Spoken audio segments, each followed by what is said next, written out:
So here's one thing that I wanted to share. Let me give two things. It's going to be a bit extensive, but I think we reached the end of the questions on the Great Way. Maybe there's one more. But let me give you this. Hopefully it's helpful. So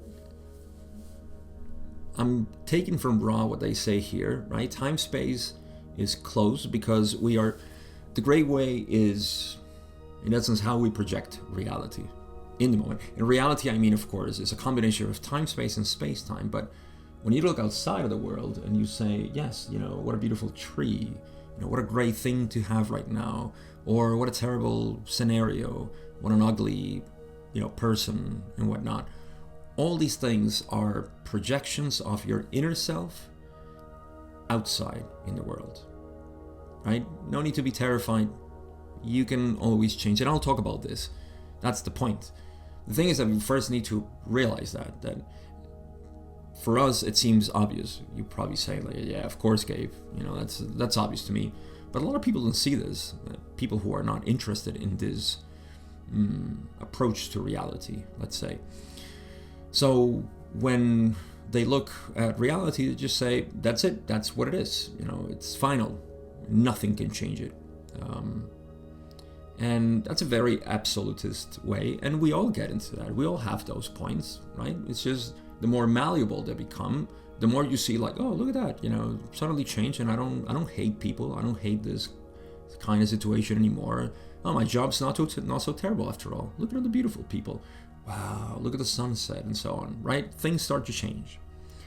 So that is what we are perceiving. That's because of the Great Way. The Great Way projects or adorns reality depending on your inner self. That's why the significator is there, with the sword and the thing, the crystal ball, and just moving around. And depending on what it itself is, it projects it outward. So that's why time-space is brought to a close, I think, right? They're talking, see, the other meaning has to do with the same right angle with its architectural squareness. Well, what is a square in the archetypical mind? You will always find that it is the illusion of being in a 3D space, right? Being a subject in a world, an individual, a human. I am a traveler. I am a starseed. I am so on and so on. All of that is the illusion, which again, it's not good or bad. It's just simply, how you identify. You always identify as someone in something. That something being the world, that someone being you. However you define yourself or identify yourself. Yes? So that's the meaning of the right angle. And it's built in there. The significator is surrounded by the structure. And the structure obviously changes and is empowered by these elements that we talked about here. Now,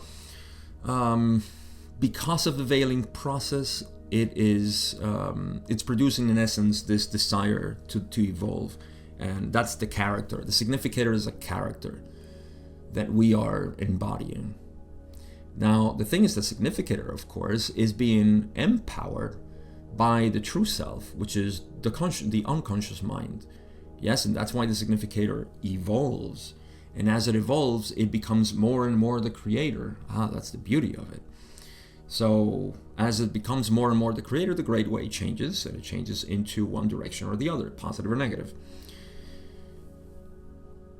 Let's say that the creator, once it is sufficiently channeled through the significator, or the significator feels more the creator, it will become that which is of the positive side, working with great power, the whole universe, or the negative side, working with great power as well, but on selectiveness.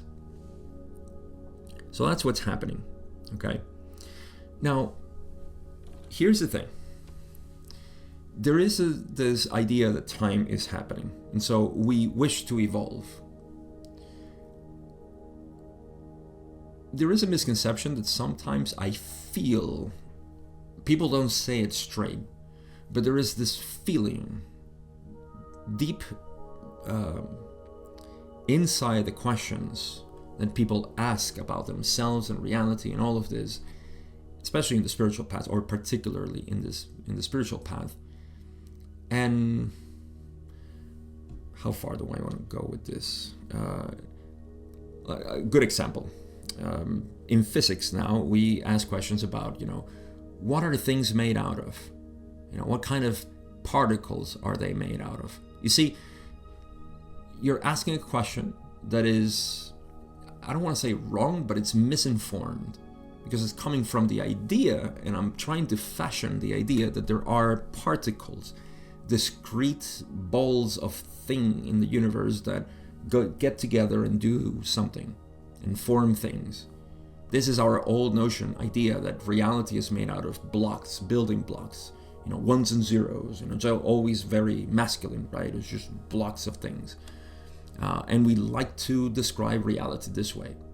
But you can see that deep inside there's a flaw here, or a misinformation. And so rather the question should be addressed at that point, in which case you would reform the question, and instead of saying what is it made out of, it's how is it generated? How is this happening? That's a little bit closer to the issue. Now in spirituality, there's something to that effect in terms of what are we doing here? What's my purpose? And so you hear evolution. Oh my God, I gotta get to work on that. Evolution. I gotta evolve, and I gotta become the creator, and I gotta go reach 7th density and get out of this mess, at least of 3rd density, because oh my God, 3rd density is a mess. I want to go to 4th density. There's a lot of love and understanding there. Okay, so there's a flaw here in terms of how we interpret evolution, because evolution is not about you releasing yourself from samsara, you getting out of 3rd density because, oh my God, I'm so tired. I come from another planet. We are 6th density over there. I don't know what I'm here for. I'm just here to give my vibe and so on, but I gotta get rid of this stuff. That is the same materialistic sort of view, if I can make the analogy there. Why? Because evolution is not about, studying, working, passing, something like that. Evolution is an impulse to play, an impulse to, wow, how can things change? And of course, the more you become in touch with yourself, then things become more marvelous. So you begin to enjoy a lot more reality. Because, yes, in the end, it's all about having fun. And that's precisely what happens when you stop worrying and you just you start living life from that point of view in which, things are okay. I trust, I have faith, and my will is directed towards, this discernment that only the things that are aligned with my heart, I'm just going to say that's what produces, this feeling. So you see, that's the change. And that's one of the things that we miss sometimes because of the initial question or the doubt, like, what do I need to do to get rid of this ego? You don't get rid of the ego, you just realize that it's not true. It doesn't define you. So you don't get rid of it. If anything, it's just shining some light on it, getting to understand what it was. So it's just it's the unwinding of the mind that has been confused, and it thinks that it's a knot. It's not a knot. It's a continuous thing. So it's another image.